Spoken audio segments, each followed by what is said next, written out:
Hello everyone. First of all, I would like to welcome all the students into your third year of computer engineering. Once again, welcome. Now, I will like to give you a brief introduction about all the subjects that you have in your third year. So, you must have seen the syllabus copy. Now, the first subject that you have is environmental studies. Then, secondly, you have operating system.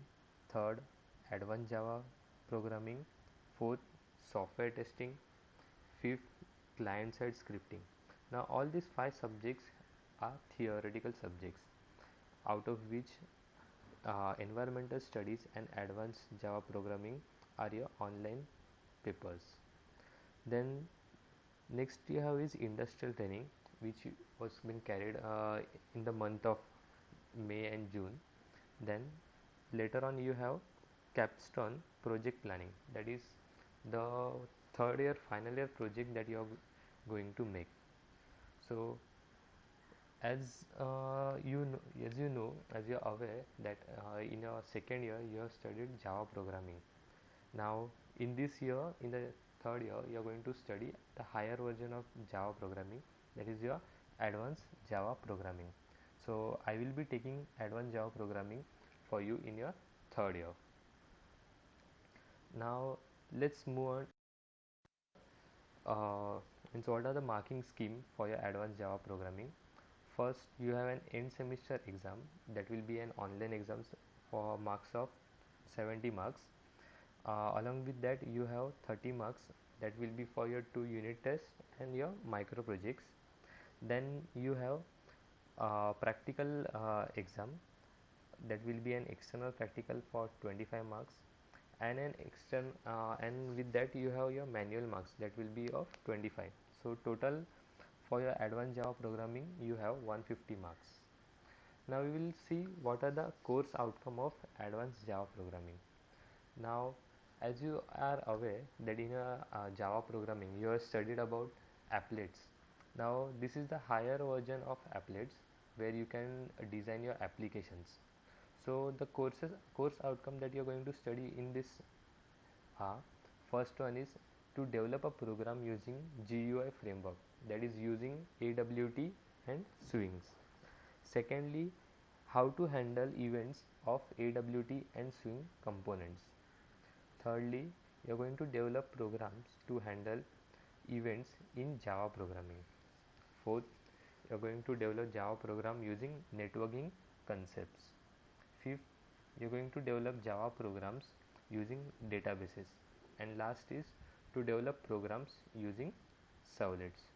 So I hope you have got a brief idea about what advanced Java programming subject is going to be.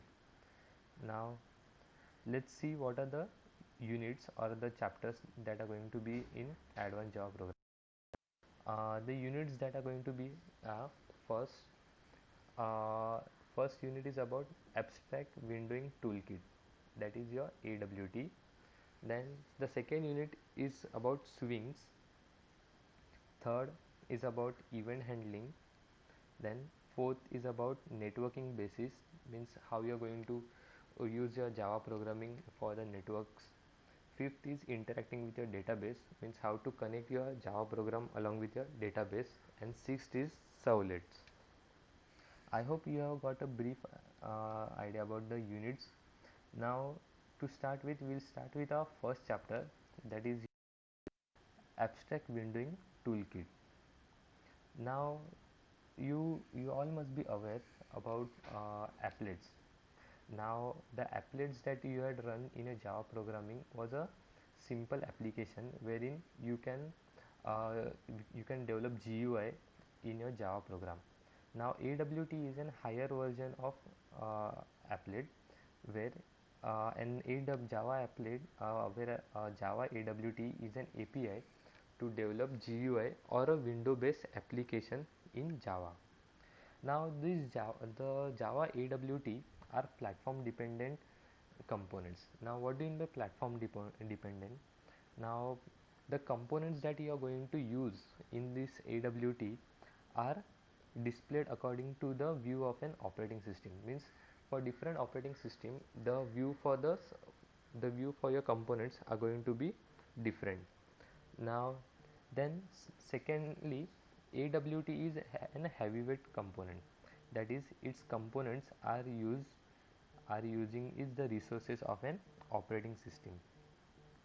Now, to implement Java AWT, we need to use java.awt package. Now, this java.awt package provides an AWT API wherein you can use various components such as text field, then labels, text area, radio button, checkbox, choice, list, etc.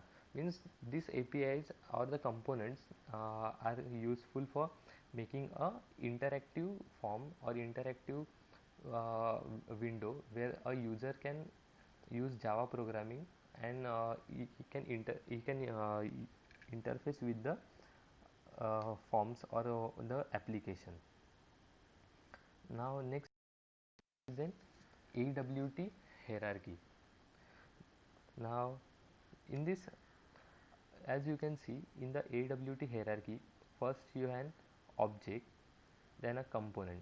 Now a component is a subclass of an object. Whenever you write a Java program, you need to make an object.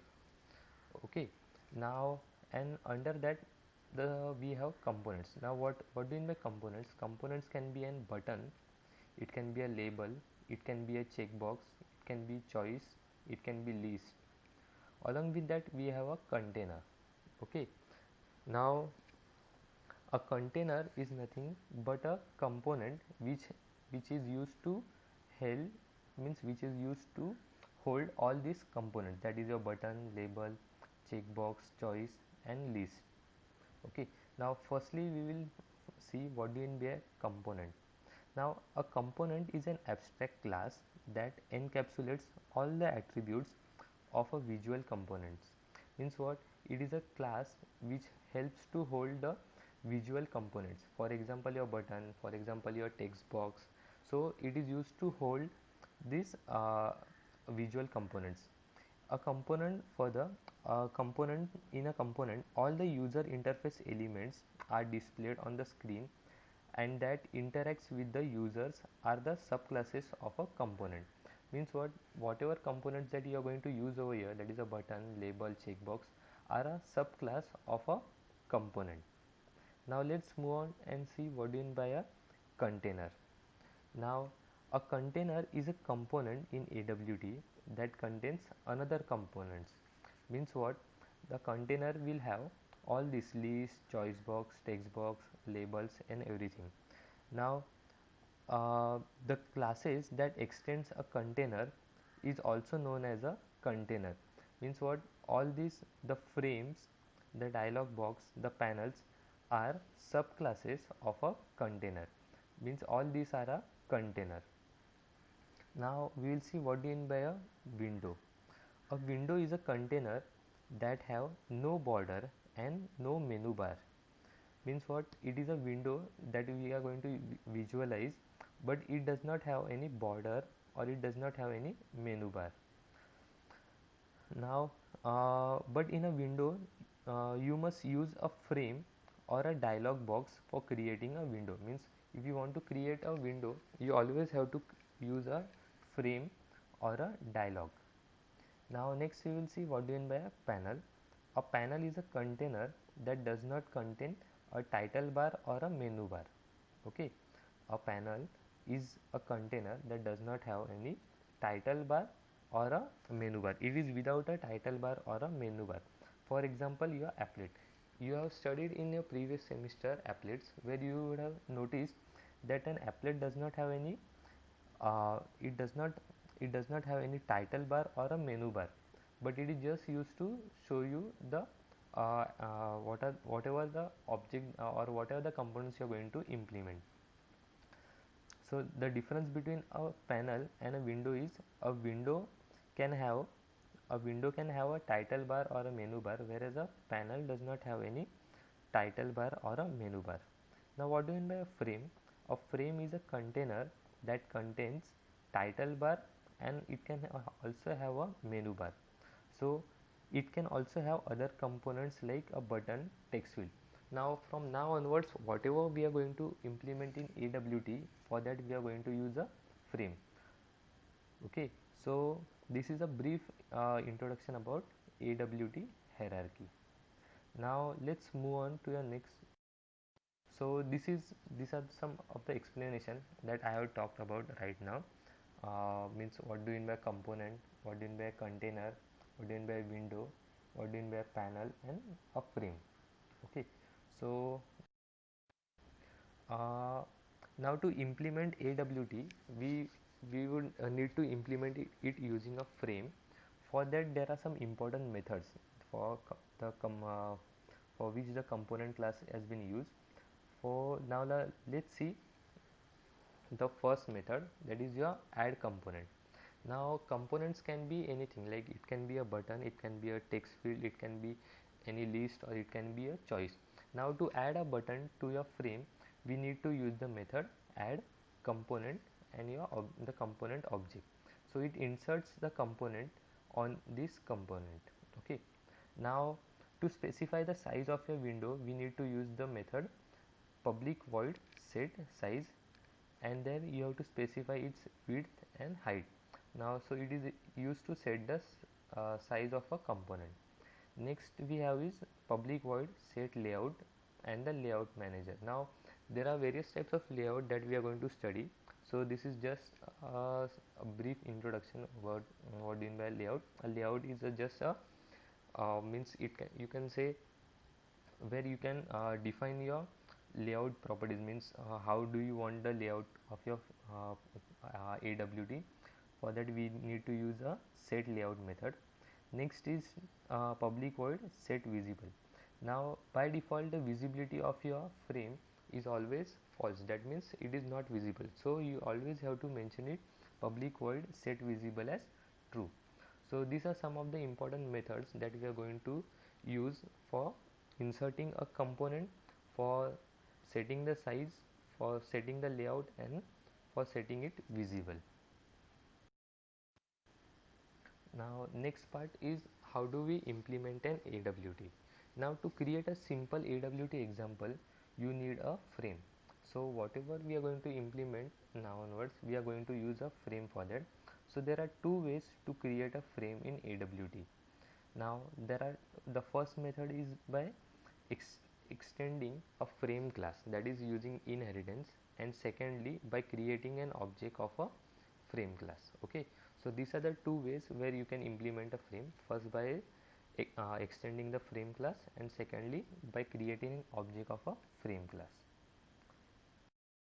Now first we will see an example about how to create a frame using extending the frame class. Now firstly you have to import the java.awt package. Now over here you can see my class name is myFrame, and here we are going to extend it with a frame. So we have written class myFrame extends frame. Now I want to specify a name for the frame, so I am writing myFrame string s.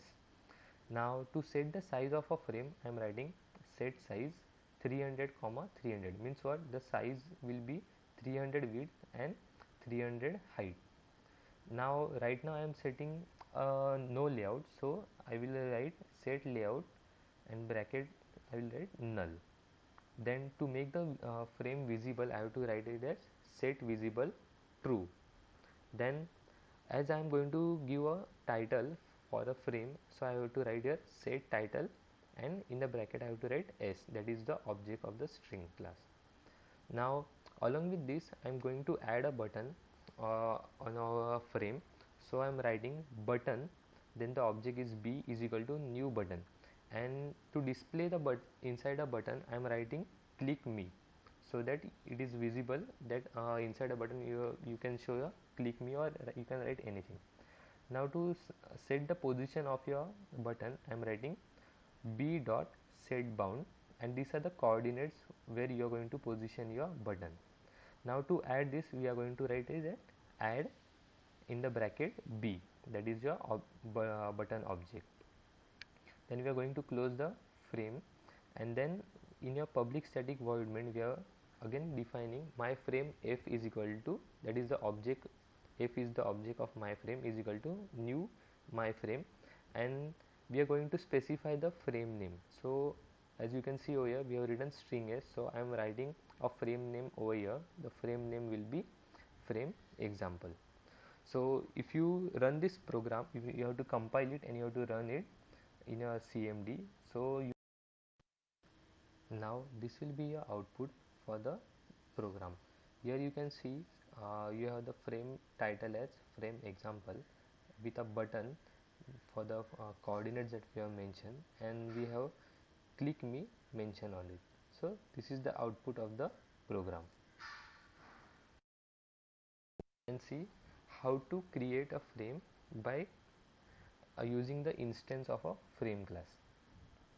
Now again I am going to import java.awt. This is the package that we are going to import. Now for this I am writing class name as class myframe2. Now over here I am not extending the frame class over here. Okay, we are going to create an instance of a frame class. So again I am writing myframe2. Inside that, since I want to give the name for a frame, so I am writing string s. Now frame f is equal to new frame. So the object, since we have to create the instance of a frame class, so I am writing frame f is equal to new frame. Again I am going to set the size of the frame, but over here I am writing f dot set size, then f dot set layout, f dot set visible true, and f dot set title. Now since we are creating an instance of a frame class, I have to mention here f dot, f dot, f dot, and f dot. Okay, now again I am going to add a button for that. So the object of the button is b is equal to new button click me. Here again I am going to set the coordinates for the button, that is b dot set bound, and since I have to add it in a frame, I am writing f dot add b. Then we are closing the my frame. Then we are writing here public static void main, and again I am defining the object over here my frame 2 f is equal to new my frame 2, and the frame name is frame example. So this is how we are going to implement an frame using the instance of a frame class. Again the output that we are going to get is this. So again in both the programs you are going to get the same output, and just because we are just implementing it by two ways. First one was by extending the frame class, and second one was by implementing the frame class. So your output will be as shown like this. It will have a frame example and a button which shows as click me. Okay, I hope you have got this how to implement a frame by either by extending a frame class or either by creating an instance of a frame class. Now for your first topic we will stop over here, and then we will continue with the further topics later on. Okay, thank you.